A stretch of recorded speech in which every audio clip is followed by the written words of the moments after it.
জীবন শিক্ষার এভরি মোমেন্টে সবাইকে স্বাগত।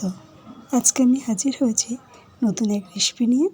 আসুন তবে দেখে নেওয়া যাক আমার এই আজকের রেসিপিটা। আসুন দেখে নিই গাজরের মধ্যে ডিম দিলে কী তৈরি হয়, সেটাই আজকে আমি আপনাদেরকে করে দেখাবো। দেখতে থাকুন পুরো রেসিপিটা আর লাইক দিয়ে সাথে থাকুন। এই রেসিপির জন্য আমি নিয়ে নিয়েছি 4টে কাঁচা লঙ্কা, নিয়ে নিয়েছি গাজর, একদম খোসা ছাড়িয়ে নিয়েছি, আর নিয়ে নিয়েছি পেঁয়াজ। পেঁয়াজটাকেও আমি খোসা ছাড়িয়ে পরিষ্কার করে নিয়েছি। নিয়েছি 2টো ডিম, আর নিয়েছি একটা শসা। শসাটাকে আমি দুদিকটা কেটে একটু আটা বের করে নিয়েছি। এই হচ্ছে আমার আজকের রেসিপির উপকরণ।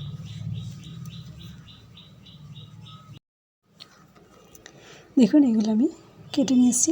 লঙ্কাটাকে ছোটো ছোটো রিং রিং করে কেটেছি, পেঁয়াজটাকেও কেটে নিয়েছি, 2টো ডিম এখনও আছে গোটা, শসাটাকে ঘষে নিয়েছি কেশারে, আর গাজরটাকেও আমি একই রকমভাবে ঘষে নিয়েছি।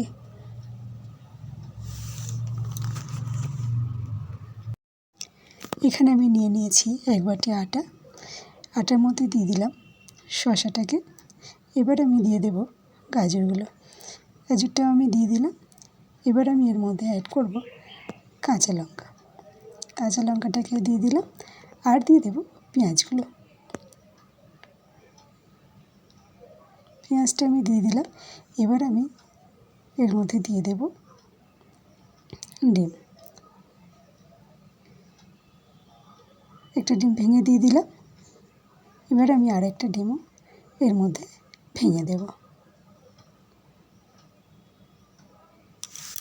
ডিমটা আমি ভেঙে দিলাম।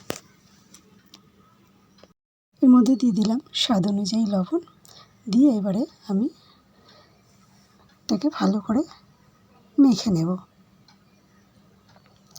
প্রথম অবস্থায় আমি জলটা দেব না, ডিমটা দিয়ে মাখার চেষ্টা করব, কিন্তু এর মধ্যে আমি জল অ্যাড করব। আগে ডিমটা দিয়ে মেখে নেব, নেওয়ার পরে অল্প অল্প করে জল দিয়ে আমি ব্যাটারটা রেডি করে নেব।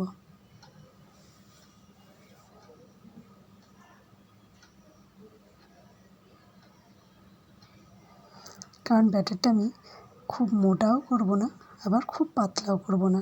এই কারণে আমি অল্প অল্প করে জল দেব, কারণ জলটা বেশি হয়ে যেতে পারে, তখন খুব পাতলা হয়ে যাবে, রেসিপিটা ঠিকমতো হবে না। পাতলা হয়ে গেলে তার জন্যই আমি এখানে অল্প অল্প করে জলটা অ্যাড করছি। আর এখানে আমি খুব ভালো করে ফেটিয়ে নেব ব্যাটারটাকে।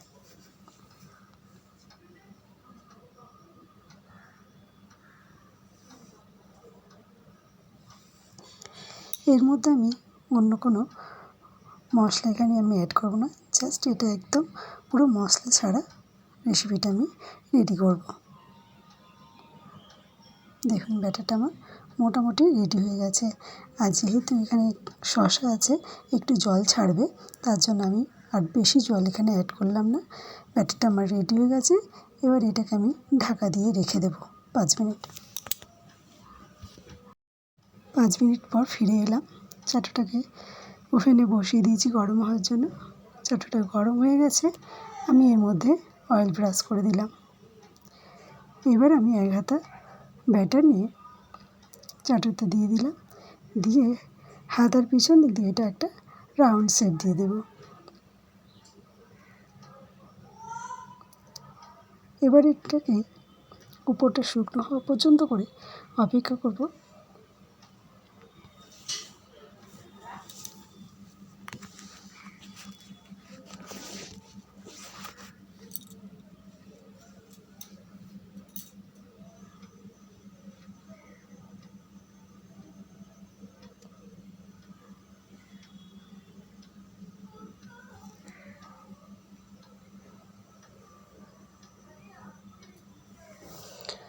এখন উপরটা শুকনো শুকনো হয়ে আসছে, একটু ড্রাই হয়ে গেছে পুরোটা।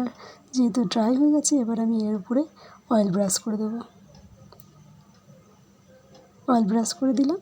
এবার এটাকে আমি উল্টে দেব, উল্টে এই পাটটা হতে দেব।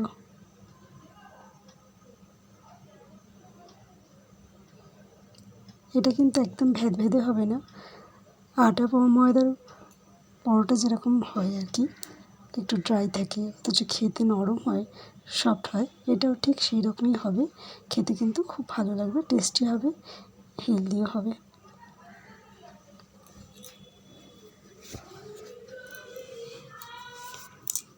দেখুন এটা আমার হয়ে গেছে, দুদিকটাই হয়ে গেছে।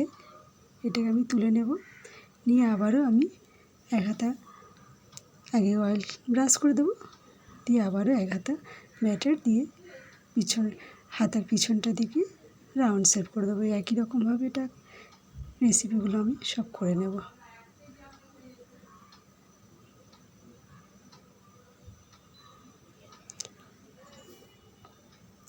ব্যাটারটা দেওয়ার সময় গ্যাসের ফ্লেমটা একটু সিমে দিয়ে দেবেন, তাহলে কিন্তু আর হাতার সঙ্গে উঠে আসবে না। অনেক সময় কি খুব গরম থাকলে এটাকে রাউন্ড শেপ দিতে গেলে হাতের পিছন দিয়ে লাগলেই উঠে আসে, সেহেতু ফ্লেমটাকে একটু সিমে দিয়ে দেবেন। দেওয়ার পরে ব্যাটারটা দিয়ে যখন রাউন্ড শেপটা হয়ে যাবে তখন আমি আবার এটাকে একটু হাইতে দিয়ে দেবেন, তাহলে এগুলো একদম রাউন্ড শেপও হবে, অথচ এটাকে রাউন্ড শেপ দিতে গেলে কোনো অসুবিধাও হবে না। একই রকমভাবে এটা ওপরটা শুকিয়ে গেলে আবারও আমি অয়েল ব্রাশ করব, করে আবারও ওটাকে উল্টে পাল্টে ভেজে নেব।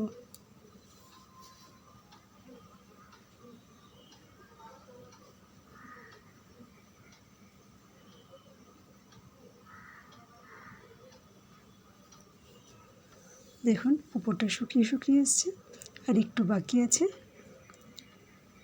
এবার আমি এটাকে আবারও একই রকমভাবে অয়েল ব্রাশ করে দেবো।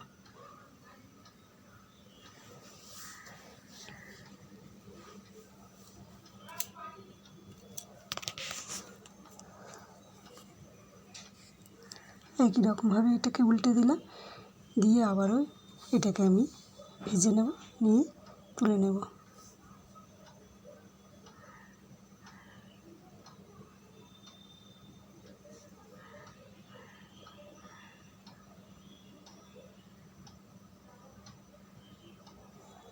দেখুন এটা হয়ে গেছে, এটা আমি তুলে নেব। দুদিকটাই হয়ে গেছে, তুলে নেব। এইভাবেই আমি সবগুলো ভেজে নেব। সবগুলো আমার ভাজা হয়ে গেছে, আমি এখানে নিয়ে চলে এসেছি। এইগুলো সসের সাথে খেতে কিন্তু ভীষণই ভালো লাগে। এর সঙ্গে সস নিয়ে নেবেন, খেতে খুব ভালো লাগবে। সবাই ভালো থাকবেন, সুস্থ থাকবেন। আজ এই পর্যন্ত, আবার অন্য কোনো দিন হাজির হয়ে যাব অন্য কোনো নতুন রেসিপি নিয়ে। নমস্কার।